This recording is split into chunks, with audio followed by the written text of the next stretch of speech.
Hi, welcome to our channel where we share the most intriguing stories. When a quiet farmer inherits his family's land, he doesn't expect war until a power-hungry HOA sets its sights on his soil. Fake maps, midnight trespassing, and a tow truck standoff ignite a battle for the soul of rural freedom. This isn't just a fight for land, it's a stand for principle. When I first took over the farm, I didn't think I'd be spending my days explaining to people that yes, it really is mine, and no, it's not for sale, lease, or HOA assimilation. The land's been in my family for 3 generations. My father, a Navy vet with a spine made of steel and a handshake like a bench vise, made it clear from day one, you protect your land like you'd protect your kin. Never give up an inch without a fight. He'd learned that the hard way after being swindled out of 20 acres in the 80s by a slick-talking developer. It took him 5 years and 2 lawsuits to get it back. That experience burned into me like a brand. Don't ever let them take what's yours. I'm not some backwoods recluse. I used to be a structural engineer in Fort Worth, worked on big city projects, high-rises, bridges, concrete foundations deeper than most people's life goals. But after Dad passed, I gave it all up, packed my tools and my quiet disdain for meetings, and moved out here to take care of the farm. It was never really a question. Some inherit a house, some a fortune.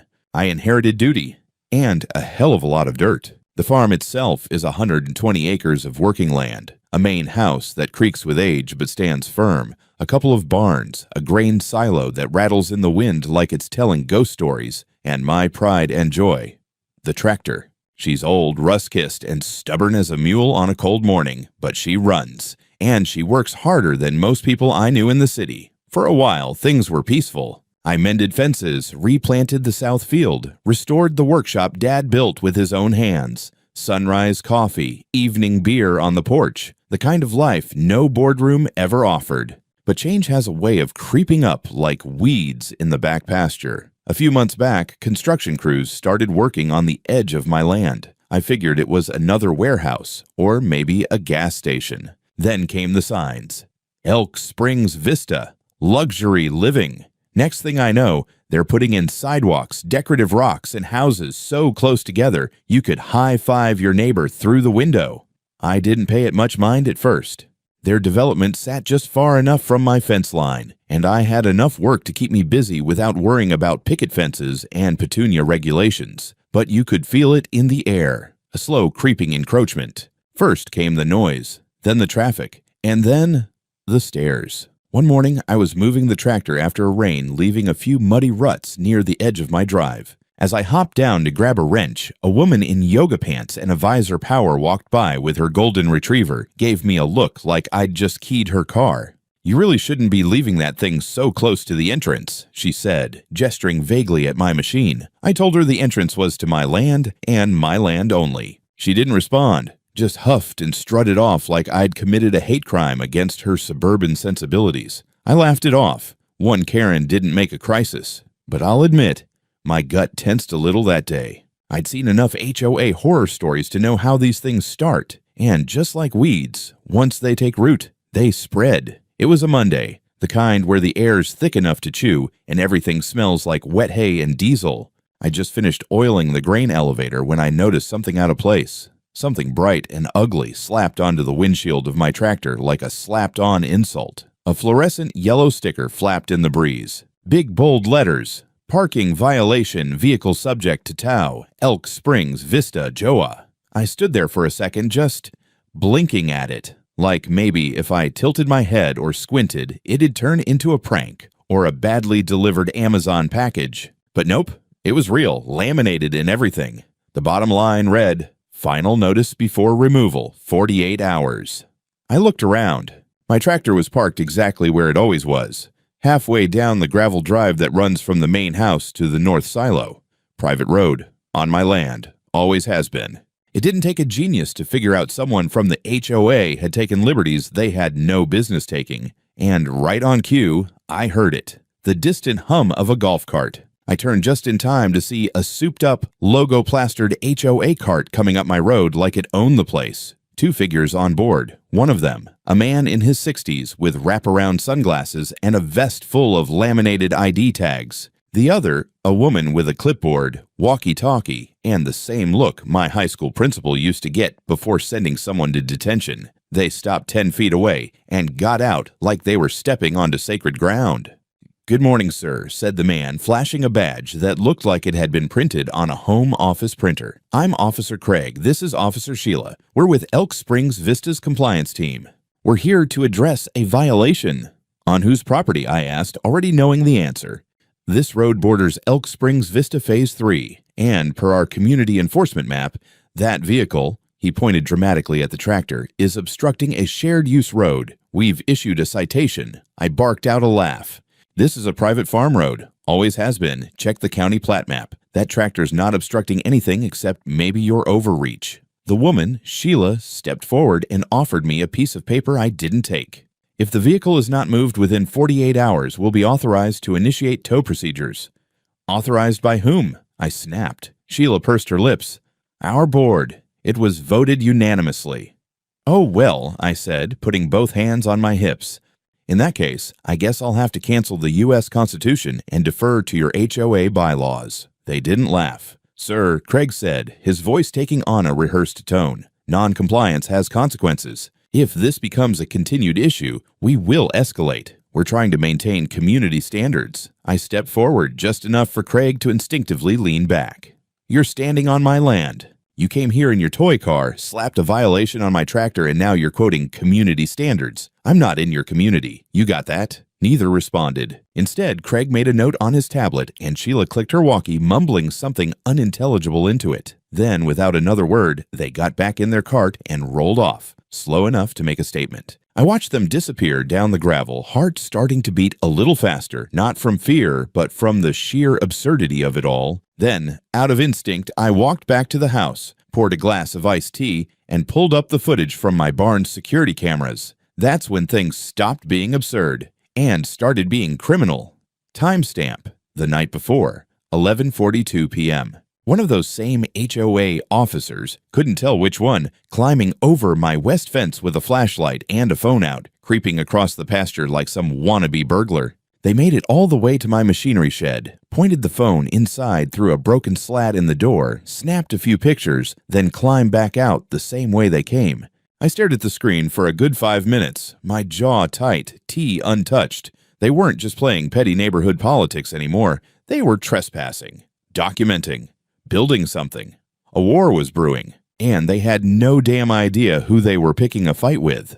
The next morning, I drove straight to the county land records office. I wasn't in the mood for any more conversations with HOA clowns who thought clipboards made them gods. If someone was going to start rewriting reality, I needed hard paper to shove right back in their face. The clerk behind the counter looked like he'd rather be anywhere else but there. When I gave him my parcel number and explained what was going on, he gave me a raised eyebrow and said, "HOA trouble?" I nodded. He sighed like it wasn't the first time he'd heard it that week. Just a moment. 10 minutes later, I had everything: county-approved plat maps, historical ownership records, zoning designations, and a copy of the original easement filing for the access road that ran to my grain silo. My dad had submitted that back in 1982 with his usual all-caps handwriting on the margin notes. I couldn't help but smile when I saw it. The road was clearly marked: private agricultural use, no public access, and not included in any shared infrastructure agreements. I spread the documents out on a side table and took pictures of everything, front and back, just in case someone accidentally lost the paper trail later. And then, for good measure, I asked to speak with a zoning officer. A woman named Carla came out from the back, late 40s, sharp eyes, and the kind of demeanor that suggested she didn't take crap from anyone. My kind of person. I explained the situation. She didn't even blink. "Elk Springs Vista has tried this before," she said bluntly. "They're aggressive about land annexation, especially when it comes to access points. But unless you signed anything, and I assume you didn't, they've got no legal right to enforce anything on your property." "I didn't sign a damn thing," I said. "And I've got cameras showing one of their people trespassing on my land too." Carla raised an eyebrow. "Then I'd start keeping everything documented. This won't be their last move." She was right. I got back to the farm and spent most of the afternoon compiling everything into a folder: maps, deeds, zoning confirmation, time-stamped footage of the fence-hopping HOA ninja. I even printed screenshots from Google Maps showing my land boundaries with the development miles off from touching them. That night, I wrote up a formal cease and desist notice and emailed it directly to the HOA board's contact listed on their website. I kept it polite but firm. You are not authorized to enforce anything on my land. Your officers have trespassed, and any further actions will be considered harassment and reported to authorities. I attached all the documentation, made sure it was time-stamped, and CC'd a lawyer friend I knew from my engineering days. 2 hours later, I got a reply from someone named Tracy McGinnis, president of the HOA. It read in full, "We respectfully disagree with your interpretation of the boundaries. Our most recent infrastructure plan shows your access road falling within Phase 3 Shared Utility Corridor. We are currently reviewing our enforcement options." That last part, it sent a chill right through my spine. The way she phrased it, interpretation, as if centuries of property law and registered deeds were just optional opinions. And what the hell was Phase 3 Shared Utility Corridor? That sounded like something out of a zoning fantasy novel. I opened the attached file she sent. It was a scanned HOA infrastructure plan, marked up with red highlighter and crude lines stretching out into what was very clearly my property. There were no official stamps, no engineer's seal, no permits, just a cheap satellite image with lines drawn like a kid had gone wild in Microsoft Paint. That's when it hit me. They were drawing their own maps, not referring to city maps, not county records. Their own documents, doctored to look semi-official, probably shown to contractors or residents to justify overstepping. And the scariest part, they were treating it like gospel. I spent the rest of the night going over the footage again, freezing the frame where the guy takes pictures of my barn. You could see it in his stance, like he was surveying something, like he believed it belonged to him.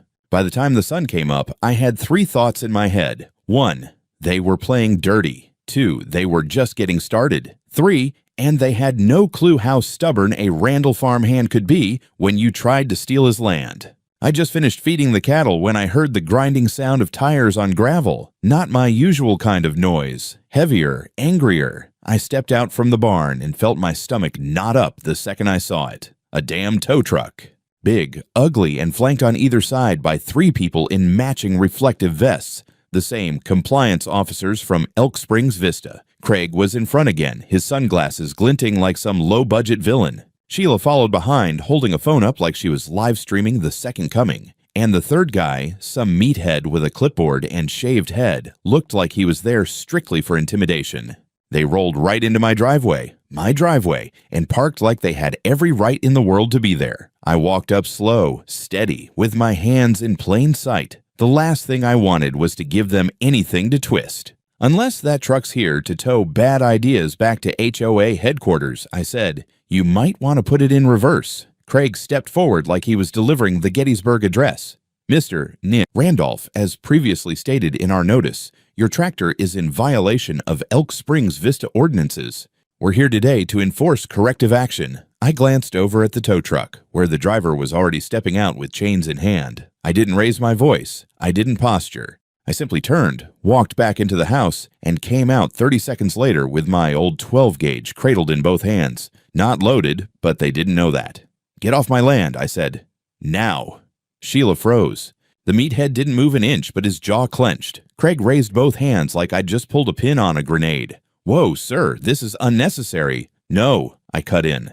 "What's unnecessary is a private group trying to seize farm equipment off private property they don't own, don't govern, and don't even legally border. You've been told. You've been warned. Now, leave." They didn't leave. Not right away. Instead, Craig stepped to the side and pulled out his phone. "Calling the sheriff," he muttered. "Good," I said. "We'll wait together." And we did. 15 minutes later, a county sheriff's cruiser pulled up, followed by another car. A blue sedan with a local radio station logo on the side. I'd made a call too. I wasn't going to let this go undocumented. The deputy stepped out, one hand near his holster, eyes scanning everything. "What's going on here?" Craig launched into his spiel. "This man is threatening us with a firearm. We're here under authority of our community bylaws to tow an illegally parked vehicle." "It's not illegal if it's on his land," the deputy interrupted, already irritated. "Mr. Randolph, mind lowering the weapon?" I nodded, popped the breech open, showed it was empty, and set it on the porch rail. "I've got all the documentation in the house," I said. "They've been warned. They're trespassing. I've filed a cease and desist. They're ignoring it." The reporter from the radio station, a woman named Hannah I'd spoken to that morning, started snapping pictures, capturing everything. I could see the HOA crew getting twitchy. That wasn't part of their plan. Their kind of pressure only worked in the shadows, when no one was watching. The deputy went over the paperwork I gave him. Zoning maps, video stills, the forged plan from HOA. He whistled under his breath. "They really brought a tow truck?" I nodded. He walked back over to Craig and the others. "You're all leaving. Now. This land isn't part of your HOA, and if you step foot here again, I'll be the one putting you in the back of my truck." They argued, briefly. Craig tried to sputter something about pending litigation and civil enforcement rights, but the deputy shut him down like a seasoned bartender dealing with a belligerent drunk. The truck reversed out of my drive with a groan and a cloud of dust. The compliance officers followed like wet rats, leaving a leaking boat. Hannah got every frame. As soon as they were gone, the deputy turned back to me. "You did good staying calm, but they're going to push harder now. Just be ready." "Oh, I'm ready," I said, glancing at the empty shotgun and the tractor beside it. I was born for this kind of fight. 3 days later, the envelope showed up like a snake in my mailbox, thick, certified, and stamped with a return address that made my blood pressure rise. Elk Springs Vista Homeowners Association Legal Division. Inside was a copy of a formal complaint filed with the county, naming me as an individual exhibiting aggressive, threatening, and unsafe behavior in proximity to a residential community. Apparently, I was now a security concern, a threat to neighborhood cohesion, and, my personal favorite, an armed obstructionist. They'd even included a screenshot of me holding the unloaded shotgun, cropped just right, of course, so you couldn't see that I was standing on my porch, or that it was pointed at the ground the entire time. I laughed once. Then I stopped laughing. This wasn't about stickers anymore. This was a coordinated legal assault. I called Chris Miller, an old friend from my engineering days who'd switched to law when he realized courtrooms were just construction sites full of suits. He specialized in land use, zoning, and what he liked to call civil idiocy. When I told him what happened, there was a long pause on the phone. "John," he said, "we're going to have some fun." Chris showed up at the farm that afternoon in jeans and a denim jacket, looking more like a ranch hand than a lawyer. We spread everything out on my kitchen table. Photos, zoning maps, security footage, screenshots of emails, the whole saga from fluorescent sticker to tow truck standoff. "This isn't just harassment," Chris muttered, flipping through the documents.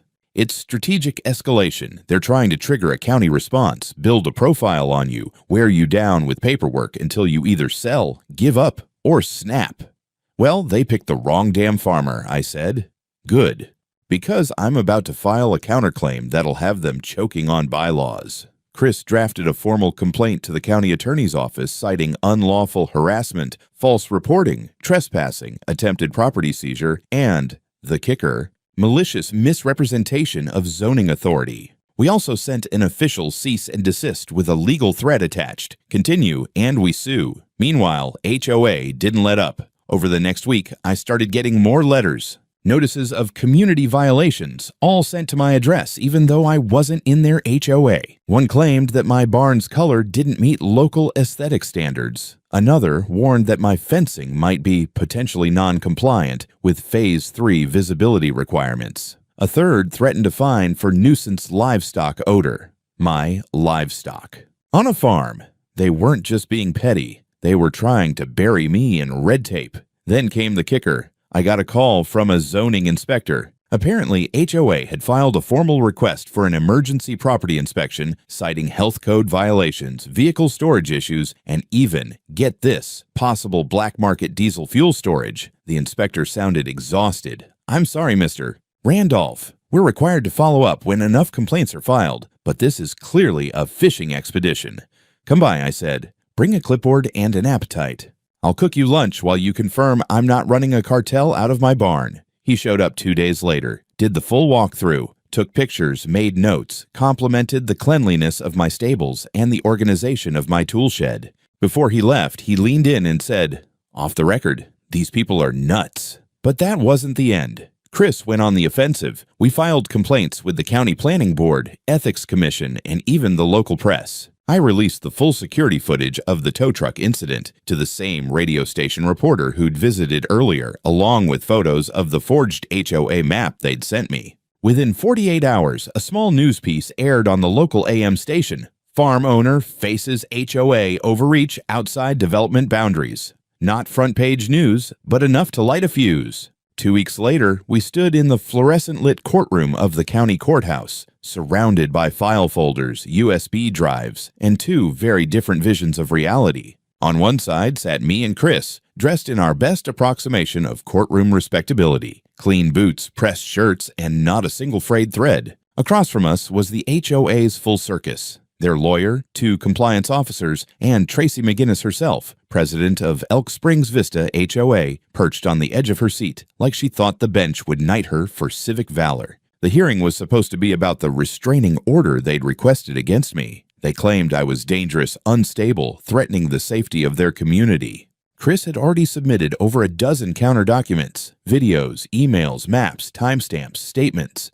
But the real fireworks started when the judge asked for any visual documentation supporting your claims of shared infrastructure. Their attorney pulled out the same sloppy map I'd seen in the email, the one with the red highlighter lines blurry, satellite image, and laughably fake zoning overlays. He slid it forward like it was the Declaration of Independence. Chris didn't even wait for permission. He stood up, held the copy aloft, and said, "Your Honor, this map is fraudulent. Not only is it unsigned and unstamped, but the zoning overlays conflict with the official county plat, which we've submitted here." He handed the judge a clean, sealed county map. Real signatures, real stamps, real boundaries. The judge looked between the 2 maps like he'd just been shown a forged driver's license made with crayons. "Do you have an engineer's seal on your document?" the judge asked the HOA attorney. There was a pause. "No, but it was prepared by our internal planning team." "Not acceptable," the judge cut in. "This is a legal proceeding. I don't recognize informal planning notes as zoning authority."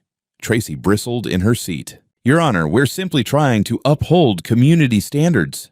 Chris raised a finger. "May I?" The judge nodded. Chris walked over to the projector, plugged in a USB, and brought up a paused frame from our security footage. There, in full HD, was an HOA officer climbing my fence at night, shining a flashlight into my barn and snapping photos. Then Chris played an audio clip recorded from my phone the day of the tow truck debacle. You could clearly hear one of the officers say, "You either comply, or we bury you in paperwork. You won't have time to shovel your own dirt."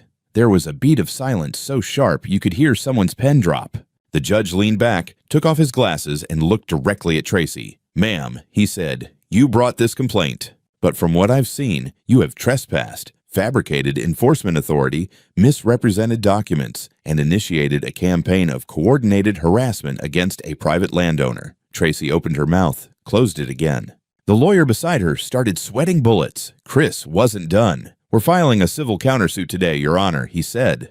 "Malicious prosecution, intentional infliction of emotional distress, unauthorized entry, attempted seizure of property, and fraudulent misrepresentation." The judge nodded slowly. "You're well within your rights." He then turned back to the HOA team. "I strongly suggest you secure legal counsel with real land use experience, because if this goes to trial, you're going to need it." By the time the hearing adjourned, Tracy looked like someone had poured bleach on her political ambitions. Craig and Sheila wouldn't even make eye contact with me. We walked out into the sun, Chris with a grin on his face. "That," he said, "is how you crush an HOA with their own binder." I didn't smile back. Not yet. We'd won a round, sure, but they weren't done. And neither was I. The courthouse was packed tighter than a feed silo after harvest. I didn't expect a crowd. Hell, I figured it'd be me, Chris, a bored judge, and the HOA side squirming through whatever excuse they'd cooked up for the day. But apparently word had spread. A few local papers picked up the story after that AM radio segment, and now folks were treating the case like a civic rodeo. Chris and I walked in through the front, past a couple of TV vans and a woman holding a homemade sign that read, "Keep your HOA off my hay." I gave her a respectful nod. Inside, the tension hit different. Tracy McGinnis was back, dolled up in a cream blazer and pearl earrings like she was auditioning for suburban royalty. Her entourage looked like they belonged at a gated golf club fundraiser, not in court. Meanwhile, I wore my cleanest jeans, a button-down shirt, and a belt buckle my dad left me. One that said, "Texas builds, Texas fights."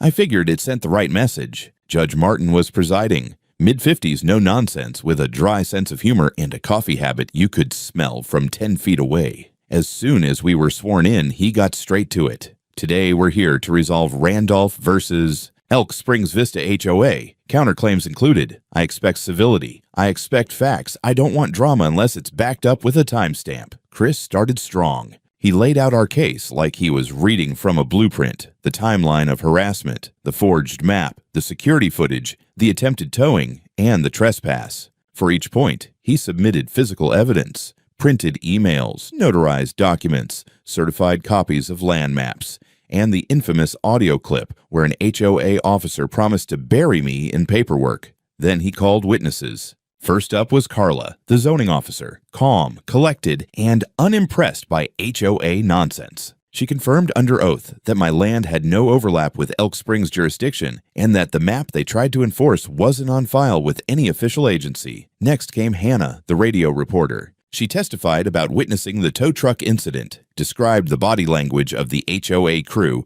and admitted on record that she'd never seen anyone act more entitled on someone else's soil. Finally, I took the stand. I talked about my family's history with the land, my father's battles, the sweat we'd poured into the soil. I explained how I didn't want to fight, just to be left alone to run my farm without HOA stormtroopers measuring the angle of my tractor tires.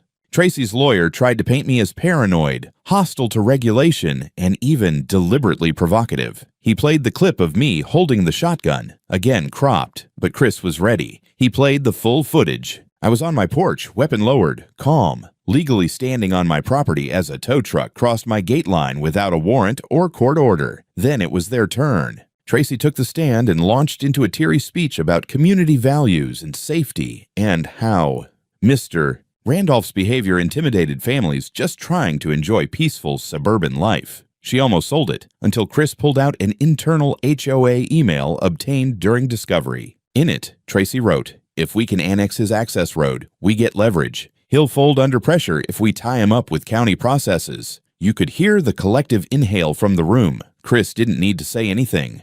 The email spoke louder than any cross-examination ever could. Judge Martin recessed for lunch. When he returned, he looked like a man who'd eaten a sandwich and made a decision. "In my courtroom," he said, "we deal in facts, not fantasies. The plaintiff has provided ample evidence of trespass, harassment, document falsification, and attempted abuse of enforcement power. This was not neighborhood maintenance.